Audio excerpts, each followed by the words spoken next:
নমস্কার বন্ধুরা, বিপাশাস ওয়ার্ল্ডের আরও একটি নতুন টিপসের ভিডিওতে তোমাদের সবাইকে স্বাগত আর অনেক ভালোবাসা জানিয়ে আজকে একটা নতুন ভিডিও শুরু করছি। দেখো বন্ধুরা, সকাল থেকে রাত পর্যন্ত মহিলাদের কিন্তু অনেক কাজকর্মই করতে হয়। তাই কিছু কাজকর্ম আমরা যদি একটু বুদ্ধি খাটিয়ে করি তাহলে কিন্তু নিজেদেরই অনেকটা লাভ হবে, আমরা নিজেদের জন্য অনেকটা সময় বার করতে পারবো, এমনকি সাশ্রয়ও হবে। তাই এমনই কিছু টিপস থাকছে আজকের ভিডিওতে। ভিডিওটি ভালো লাগলে চ্যানেলটিকে সাবস্ক্রাইব করে পাশে থেকো। চলো শুরু করা যাক আজকের ভিডিও। প্রথম টিপস, দেখো বন্ধুরা, এখানে আমি একটা জিন্সের প্যান্ট নিয়ে নিয়েছি।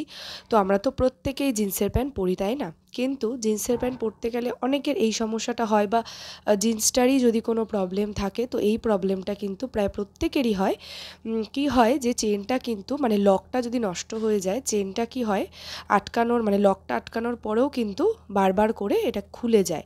বসতে গেলে হয়তো মানে হাফ খুলে যাচ্ছে চেনটা, এই সমস্যা কিন্তু হয়। যতই তোমরা এই যে বোতামটা কোমরের বাঁধো না কেন, চেনটা কিন্তু অনেক সময় খুলে যায়। দীর্ঘদিন পরতে পরতেই সমস্যাটা কিন্তু হয়। তাই তোমরা একটা কাজ করে নিতে পারো, তাতে কিন্তু জিন্স প্যান্ট তোমাদের বাতিল করতে হবে না, অনেক দিন পর্যন্ত পরতে পারবে। দেখো আমি এখানে একটা রাবার ব্যান্ড নিয়ে নিয়েছি, বা গার্ডার যেটাই বলো। গার্ডারটাকে কি করব, দেখো আমি ঠিক যেভাবে করছি, চেনের যে একদম ওপরে ছিদ্রটা সেটাতে আমি ঢুকিয়ে নিলাম, নিয়ে আর একটা পোর্শন উল্টে এরকম গার্ডারটাকে লক করে নিয়েছি। যেরকম নর্মালি লক হয় গার্ডার, ঠিক সেরকমভাবে করে নিলাম। এইবারে কি করব, দেখো চেনটাকে আমি আটকে নেব।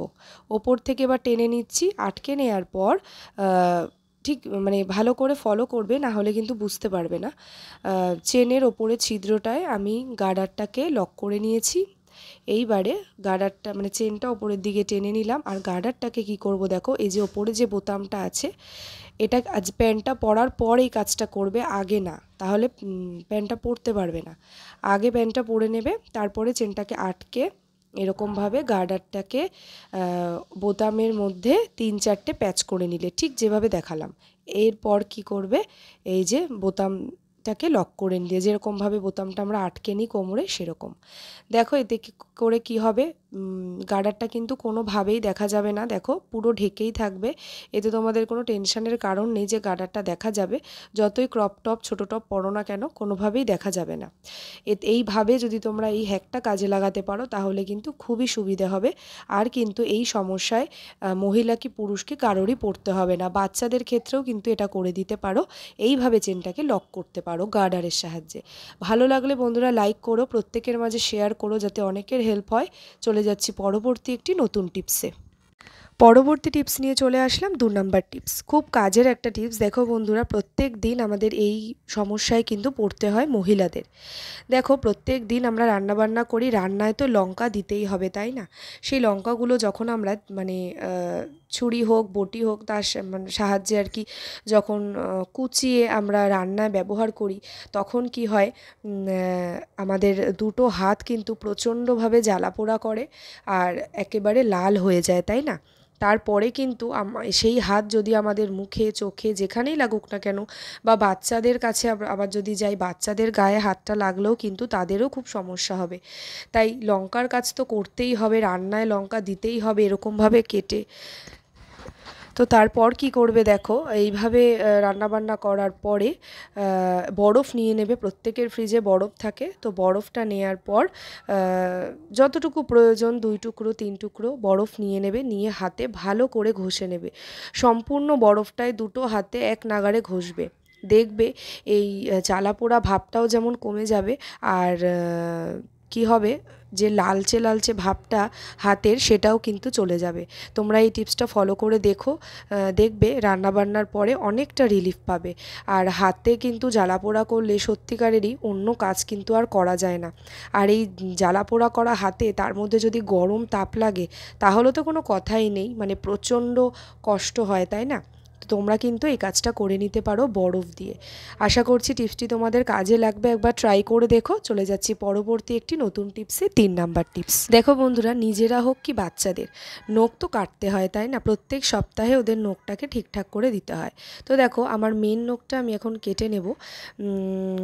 ওর নখটা বেশ ভালোই বড় হয়েছে, তো নখটা কাটার প্রয়োজনও ছিল। আর তার সাথে করে আমি যেইভাবে নখ কাটি তোমাদেরকে সেটাই দেখাচ্ছি, যাতে নখ কাটার পরের যে খাটনিটা, মানে নখগুলো যে ছড়িয়ে ছিটিয়ে থাকে সেই খাটনিটা যাতে করতে না হয়, যাতে কম সময়ের মধ্যেই তোমরা সম্পূর্ণ কাজটা গুছিয়ে করতে পারো। দেখো নখ কাটা যেখানে সেখানে আমরা কাটি, তার ফলে নখগুলো ছড়িয়ে ছিটিয়ে যায়, আমাদেরকে আবার পরিষ্কার করতে হয়।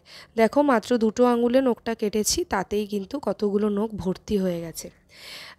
তো তার জন্য কি করবে দেখো, তার আগে নখটা কাটার আগে কী করবে, যে সেলুটেপের দুটো পাশে বড়দের যে নেল কাটার সেটার মধ্যেও করে নেবে, খুব সুবিধা হবে। আর এটা দেখো আমার মেন নেল কাটার আলাদা, তো সেটার মধ্যে আমি করে নিচ্ছি। ঠিক ওপরে যে স্টিলের যে অংশটুকু দুটো পাশে, সেই দুটো পাশে আমি ভালো করে সেলুটেপ লাগিয়ে দিচ্ছি। দেখো লম্বা করে এই দুটো পাশে সেলুটেপ লাগিয়ে একটু হাতের সাহায্যে চেপে দিলাম, পুরো অংশতে নয় কিন্তু দুটো পাশে, ঠিক যেভাবে দেখালাম।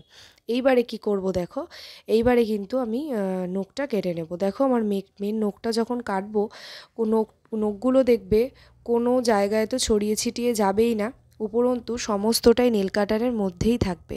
শুনে হয়তো অবাক হচ্ছ, তোমরা একটু দেখো সম্পূর্ণ নখটা যে সেলুটেপের মধ্যেই ঢুকে যাচ্ছে সেটা আমি তোমাদেরকে খুলেই দেখাবো। তো দেখো আমি নখটা কেটে নিয়েছি, এইবারে তোমাদেরকে আমি দেখাচ্ছি। দেখো নখটা পুরো সেলুটেপের মধ্যেই কিন্তু আটকে গেছে।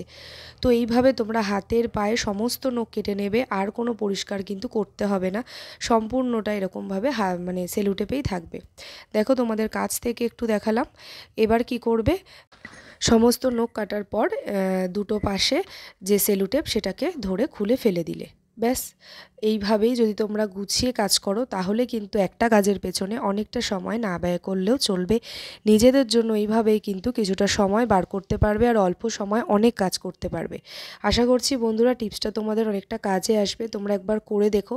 দেখো আমি সামনে থেকে তোমাদেরকে দেখালাম, এই দেখো আগের নখগুলো দেখিয়েছি পড়ে রয়েছে, আর এটা কিন্তু সেলুটেপে এইভাবেই আটকে রয়েছে।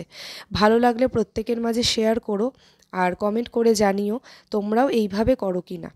ভালো লাগলে লাইক করো। চলে যাচ্ছি পরবর্তী একটি নতুন টিপস নিয়ে চলে আসলাম 4 নাম্বার টিপস। দেখো বন্ধুরা, ছাঁকনির সাহায্যে কখনো রসুন ছাড়িয়ে দেখেছো? একবার ছাড়িয়ে দেখো। আজকে আমি যেভাবে করছি সেইভাবে যদি ফলো করতে পারো, তোমাদের দেখবে মানে ঘন্টার কাজ মিনিটে হবে, কয়েক মিনিটে তোমরা অনেকগুলো রসুন ছাড়াতে পারবে। রান্নায় তো প্রত্যেক দিনই প্রায় রসুন লাগে, আর দেখো তার ফলে কি হয়, রসুন কাটার ফলে কি হয়, এই রসুনগুলোকে নখ দিয়ে দিয়ে মানে ছাড়াতে গিয়ে নখটাও যেমন প্রচণ্ড ব্যথা হয়ে যায়, আর শখের যে নখগুলো সেগুলোও কিন্তু ভেঙে যায়, তাই না? তো তখন কিন্তু আমরা এই কাজটা করে নিতে পারি। দেখো কোনো ঝামেলা ছাড়াই রসুনের যে ওপরের অংশটা, যেই দিকটা দিয়ে আমরা ছাড়াই সেই দিকটা স্টিলের ছাঁকনি নিয়ে নেবে, নর্মাল ছাঁকনিতে হবে না। স্টিলের ছাঁকনির এই ওপরটাতে ভালো করে ঘষে নেবে। দেখো এবার এটা ফুলের মতন ওপরটা দেখো মানে ঘষার ফলে ছড়িয়ে গেছে, এইবারে পুরো খোসাটাই আলগা হয়ে আসছে। এইভাবে একে একে তোমরা সম্পূর্ণ রসুন কিন্তু ছাড়িয়ে নিতে পারবে। তো বন্ধুরা, ছাঁকনির সাহায্যে একদিন রসুন ছাড়িয়ে দেখো, তোমাদের কিন্তু কোনো কষ্টই হবে না, আর নখের এই ব্যথা বা নখ ভেঙে যাওয়া এই সমস্যাতেও পড়তে হবে না। আজকের ভিডিওটি ভালো লাগলে বন্ধুরা লাইক করো। আজকের ভিডিওতে কোন টিপসটা তোমাদের সবথেকে বেশি ভালো লেগেছে সেটাও কমেন্ট করে জানিও। ভালো লাগলে প্রত্যেকের মাঝে শেয়ার করো। আর আমার চ্যানেলে যারা নতুন বন্ধুরা, চ্যানেলটিকে ভালো লাগলে সাবস্ক্রাইব করে বেল বাটনটা অল করে পাশে থেকো। যারা এতক্ষণ পর্যন্ত আমার ভিডিওটি দেখছো তাদেরকে অনেক ধন্যবাদ আর অনেক ভালোবাসা। কে কোথা থেকে ভিডিওটি দেখছো সেটাও জানিও। তো চলো আজকের মতন এই পর্যন্তই। পরের দিন এরকমই হেল্পফুল টিপস নিয়ে আবারও দেখা হচ্ছে। আর ততক্ষণ তোমরা সবাই ভালো থেকো, সাবধানে থেকো আর সুস্থ থেকো।